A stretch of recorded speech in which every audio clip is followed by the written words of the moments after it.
السلام عليكم، مرحبا بكم معنا من جديد. اخوان، نتمنى انكم تكونوا بخير وعلى خير ان شاء الله، ونتمنى ان هذه الفرجه تدوز بسلام ان شاء الله.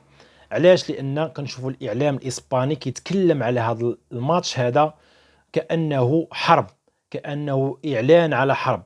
كيتكلموا في الاعلام على ان احنا اعداء، كيتكلموا في الاعلام علينا خصهم يوجدوا بان بالعكس خاصنا احنا نعطوا واحد الصوره شريفه على الاسلام، وخاصنا نبينوا لهم حسن الخلق ديالنا، ونبينوا لهم التعامل ديالنا، ونبينوا لهم حنا كمسلمين، لانهم هما من زمان وهما كيتكلموا في الاعلام على الاسلام باش يوسخوا الصوره ديال الاسلام بصفه عامه.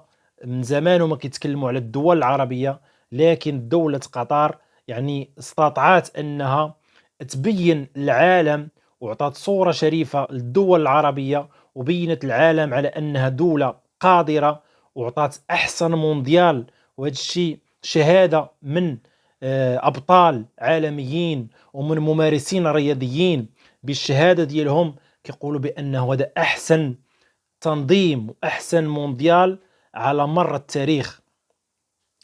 وداك الشيء اللي كيتكلموا فيه في الإعلام لا أساس له من الصحة.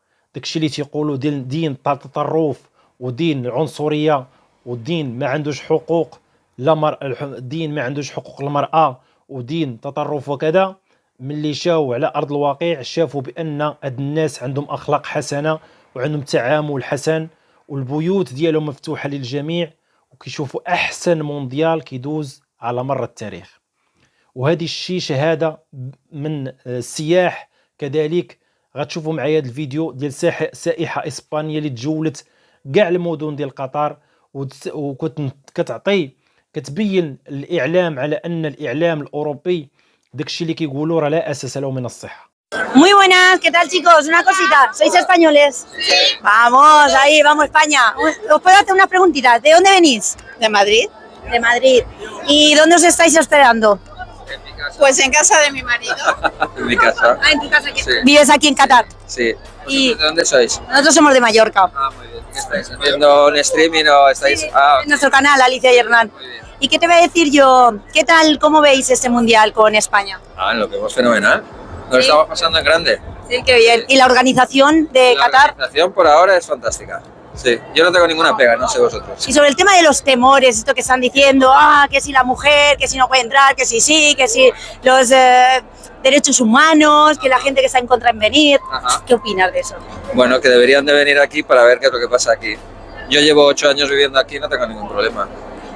Pues muy bien. Con lo cual, yo animo a la gente que venga y antes de hablar, que vea las cosas tal como son. Claro. Es que el otro día me dijeron que aquí castigan a las mujeres y tienen que castigarlas Sí. con el látigo, las ponen en una plaza y les dan con látigos. Pero eso, ¿quién te lo ha dicho? Lo dicen en España, por desgracia. En España a lo mejor es nuestra querida ministra, esa que tenemos. ¿Es esa? Podría. Porque vaya tela. Esa sí que nos saca el látigo, pero a todos. ¿Sabes el problema? Que todo el mundo lo cree. Que saca el látigo. Que sacan aquí el látigo, que castigan y que no dejan a la mujer, que está esclavizada. Creo que es al revés, es en España donde nos sacan el látigo. ¿Verdad? Sí, ¿Verdad? sí, sí, sí. Me estáis escuchando, es que no es aquí, es que tenéis que venir aquí para saber realmente lo que es en Qatar. Sí. Los derechos humanos, creo que... Por favor, es que es muy fuerte. Bueno, pues... بأن هاد المسلمين بالعكس بأنهم استقبلونا بأياد رحبة، وصراحة تعاملوا تعامل حسن مع الجميع، وماشي غير دابا. وما عندهمش داك الشيء اللي كيتكلموا عليه في الإعلام كأن الإنسان إلا دار جرائم ولا ارتكب بزاف ديال الكبائر خاصهم يجلدوه. المسلم خاص يتزوج ب4 العيالات، خاصهم يجلدوا الإنسان إلا دار شي حاجة. هذا الشيء كيبقى حنا بالعكس. الإسلام أعطى حقوق للمرأة يعني أكثر من 1400 سنة. أعطى الحقوق ديال المرأة الله سبحانه وتعالى، وكرمها في الدين الإسلامي، وكرمها قبل ما يجيو هما ويبينوا لنا الحقوق ديال المرأة ويقول لك حنا كندعيو الحقوق ديال الإنسان وحقوق المرأة. فالإسلام كيعرف الحقوق، ويعني الإسلام ما عندوش يعني الحقوق ديال الرجل والمرأة ما عندهاش مساواة، كل واحد عنده الحق ديالو.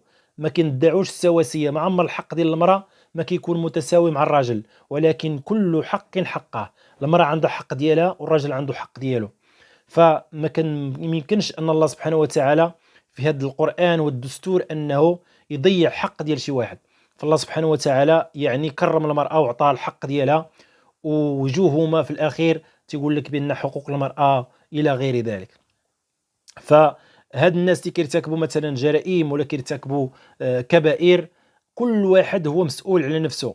يعني كل واحد عنده مسؤولية على راسه، لأن كاين يعني الخويسيو فينال. كل واحد عنده يعني سوء الخاتمة كما تنقولوا، يعني خويسيو فينال. cada uno hace lo que quiera con su vida y todo tiene un juicio final.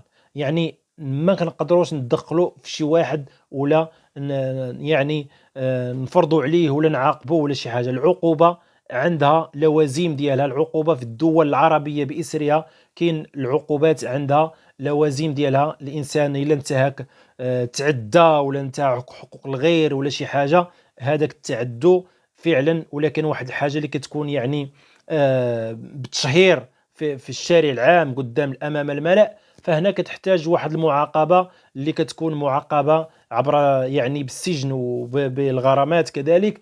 فمشي بداك الشيء بداك المنظور اللي كيتكلموا عليه هما في الاعلام، كانهم خاصهم يجلدوه 100 جلده، وكانهم خاصهم يعاقبوه، وكانهم خاصهم ما يمكنش، هذا الشيء حرام عندهم بزاف د الحوايج كذا الى اخره. مكبرين لان الغرب متيقين داك الشيء اللي تيقول الاعلام.